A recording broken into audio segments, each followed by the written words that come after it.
ആകാശവാണി 16ാമത് റോസ്ഗർ മേള സംബന്ധിച്ച് ആകാശവാണി തിരുവനന്തപുരം പ്രാദേശിക വാർത്താ വിഭാഗം തയ്യാറാക്കിയ സ്പോട്ട്ലൈറ്റിലേക്ക് സ്വാഗതം.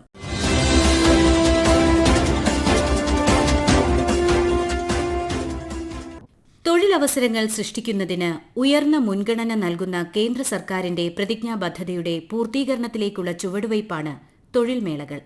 യുവാക്കളുടെ ശാക്തീകരണത്തിനും രാഷ്ട്രനിർമ്മാണത്തിൽ അവരുടെ പങ്കാളിത്തത്തിനും അവസരങ്ങൾ നൽകുന്നതിലും തൊഴിൽമേളകൾ പ്രധാന പങ്ക് വഹിക്കുന്നു. തൊഴിൽമേളകൾ വഴി ഇതുവരെ 10 ലക്ഷത്തിലധികം നിയമന പത്രങ്ങൾ കൈമാറിയിട്ടുണ്ട്. കേന്ദ്ര സർക്കാരിന്റെ വിവിധ മന്ത്രാലയങ്ങളിലും വകുപ്പുകളിലുമാണ് നിയമനങ്ങൾ. റെയിൽവേ, ആഭ്യന്തര മന്ത്രാലയം, തപാൽ വകുപ്പ്, ആരോഗ്യ കുടുംബക്ഷേമ മന്ത്രാലയം, ധനകാര്യ സേവന വകുപ്പ്, തൊഴിൽ മന്ത്രാലയം എന്നിവിടങ്ങളിലാണ് പുതുതായി നിയമനം ലഭിച്ച യുവാക്കൾ ജോലിയിൽ പ്രവേശിക്കുന്നത്. രാജ്യത്തുടനീളം 47 കേന്ദ്രങ്ങളിലാണ് 16ാമത് തൊഴിൽമേള നടന്നത്. പ്രധാനമന്ത്രി നരേന്ദ്രമോദി വീഡിയോ കോൺഫറൻസിംഗിലൂടെ ഉദ്യോഗാർത്ഥികളെ അഭിസംബോധന ചെയ്തു.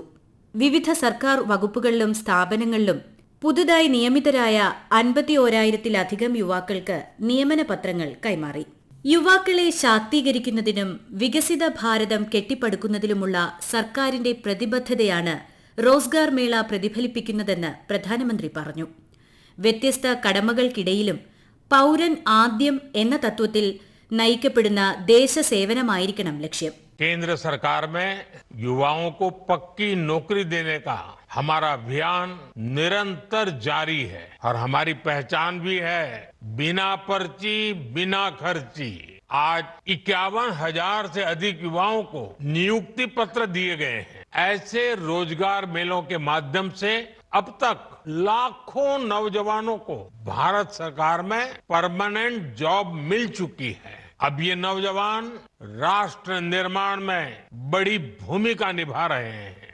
ജനങ്ങളും ജനാധിപത്യവും രാജ്യത്തിന്റെ സുപ്രധാന ശക്തികളെന്ന് ഇന്ന് ലോകം അംഗീകരിക്കുന്നുവെന്നും പ്രധാനമന്ത്രി പറഞ്ഞു. सबसे बड़ी युवा आबादी और सबसे बड़ा लोकतंत्र, युवाओं का यह सामर्थ्य हमारी भारत के उज्जवल भविष्य की सबसे बड़ी पूंजी भी है और सबसे बड़ी गारंटी भी है. और हमारी सरकार इसी पूंजी को समृद्धि का सूत्र बनाने में दिन रात जुटी है. 2 दिन पहले ही मैं 5 देशों की यात्रा कर करके लौटा हूं. हर देश में भारत की युवा शक्ति की गूंज सुनाई दी. इस दौरान जितने भी समझौते हुए हैं उनसे देश और विदेश दोनों जगह भारत के नौजवानों को फायदा होना ही है.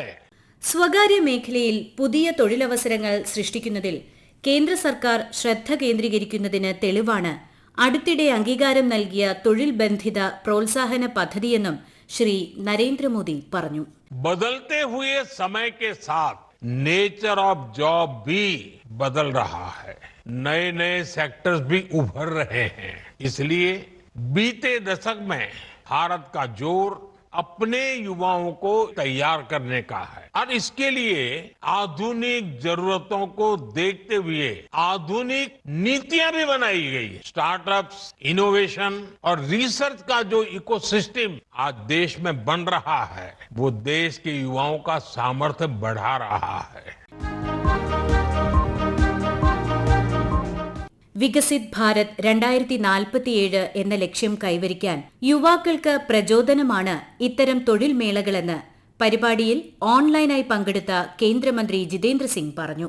കർമ്മയോഗി പോർട്ടൽ ഉപയോഗിക്കുന്നതിന് അവസരം ലഭിക്കുന്നതിലൂടെ സ്വന്തം കഴിവുകൾ മെച്ചപ്പെടുത്തുന്നതിനുള്ള പരിശീലനം നേടാനും സാധിക്കുമെന്നും അദ്ദേഹം പറഞ്ഞു. प्रत्येक उम्मीदवार को नियुक्ति पत्र के साथ साथ मिशन कर्मयोगी प्रारंभ का विकल्प भी उपलब्ध करवा दिया जाएगा ताकि अपने नए दायित्व को ग्रहण करते हुए अपने आप को उसके लिए शिक्षित प्रशिक्षित कर सके. बहुत सारे नौजवान और उनका रुझान सरकारी नौकरी के अलावा दूसरी जॉब अपॉर्चुनिटीज की तरफ भी आकर्षित हुआ है.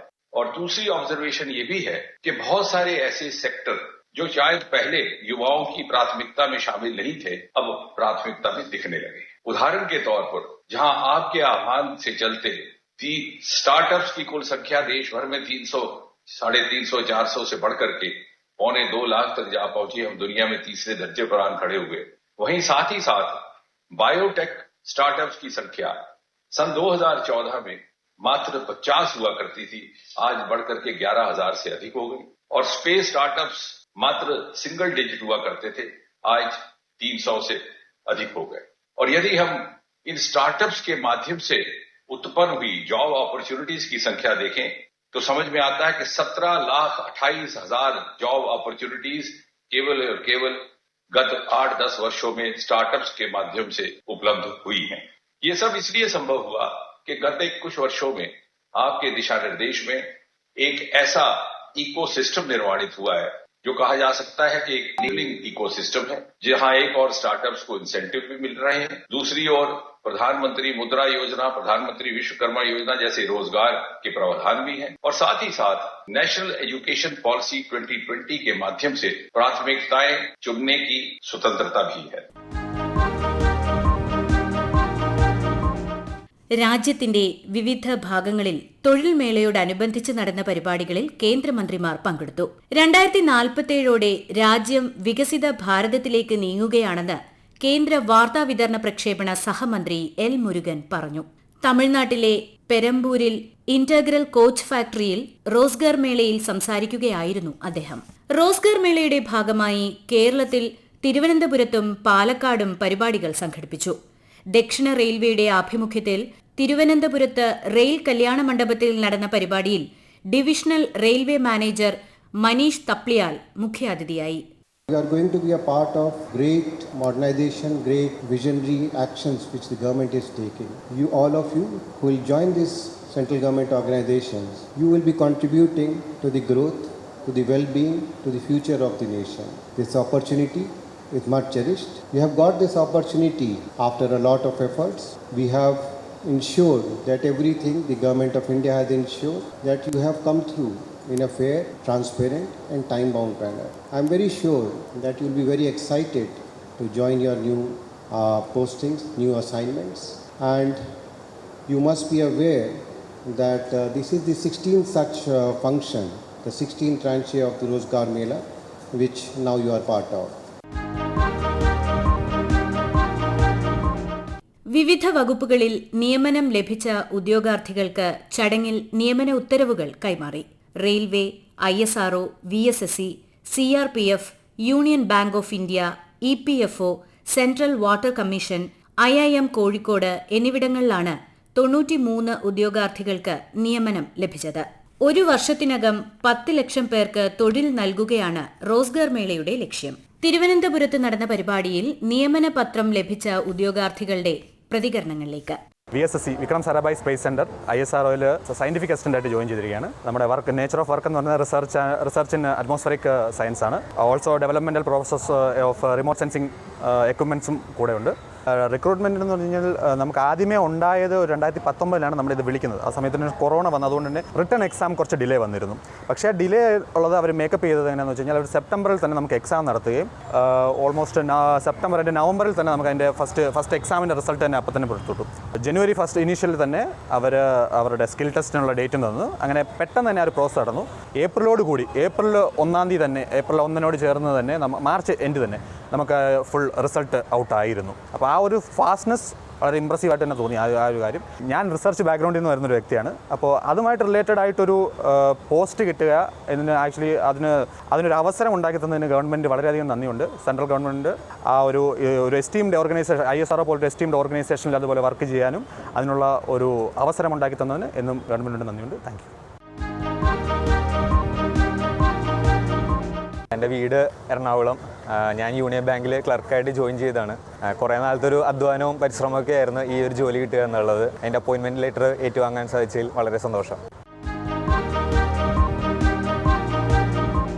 ഇന്ന് നരേന്ദ്രമോദിജിയും തന്നെ അപ്പോയിൻമെൻറ്റ് ലെറ്റർ കിട്ടി. വളരെ സന്തോഷമുണ്ട്. പുതിയൊരു ജോലിയിൽ നല്ല രീതിയിൽ പരിശ്രമിക്കാൻ പറ്റുമെന്ന് വിശ്വസിക്കുന്നു. നിങ്ങൾ കേട്ടത് 16ാമത് റോസ്ഗർ മേള സംബന്ധിച്ച് ആകാശവാണി തിരുവനന്തപുരം പ്രാദേശിക വാർത്താ വിഭാഗം തയ്യാറാക്കിയ സ്പോട്ട്ലൈറ്റ്. ഏകോപനം ലെമി G. നായർ. തയ്യാറാക്കി അവതരിപ്പിച്ചത് സോഫിയ ഡാനിയൽ.